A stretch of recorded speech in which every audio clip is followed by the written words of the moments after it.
Assalomu alaykum, hurmatli obunachilar. Bugun Paralimpiada, para yengil atletika Nadir degan o'quvchimiz bilan toza havoda mashg'ulotni boshladik qumda. Birinchi sonli, ikkinchi sonli sport maktabida tayyorlanadi bu o'quvchimiz. Bu o'quvchimiz yadro atadi, disk atadi. Hozir natijalari yomon emas. Diskni 800 gram diskni 39 metr, 42 metr atib turibdi. Diskimizni, yadroni 8 kiloluk yadroni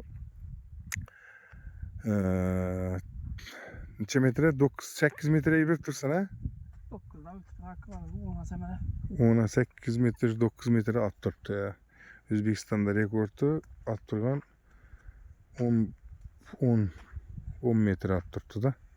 Xudo qalasa bu jo'ram bu sportchimiz endi jo'ra deganda do'st, yaqin bo'lib qoldik. Bu sportchimiz ham shu natijani aytaman. Qaytaldan O'zbekistonning natijasini o'zim yangilayman deydi. Xudo qalasa aprelda O'zbekiston chempionati bo'ladi Angren shahrida.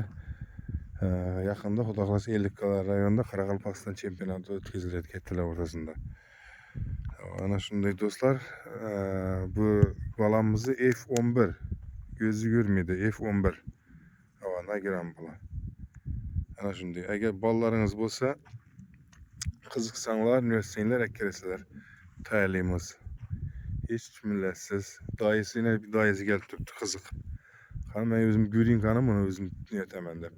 Kunda o'zim. Rahmat. 4 yildan keldi qiziq. Ana shunday. Do'stlar, like bosasizlar. Endi xudo xolasa dosh atishni boshlaymiz. F11'lari dosh atadi, disk atadi, yugurib kelib uzunlikka sakraydi. F11'lar juft bo'lib yuguradilar. Ularda sakrash bor, yugurib kelib uzunlikka sakrash, 100 metre yugurish, 400 metre yugurishlar bor. Juft bilan yuguriladi. Uzunlikka sakrash savol berishingiz mumkin. Uzunlikka sakraganda quloqqa eshitadi bularni. Uzoqda turib signal bilan chaqirtirib sakirtirib o'rgatadilar. Ana shunday. Buning mashaqqati juda ko'p.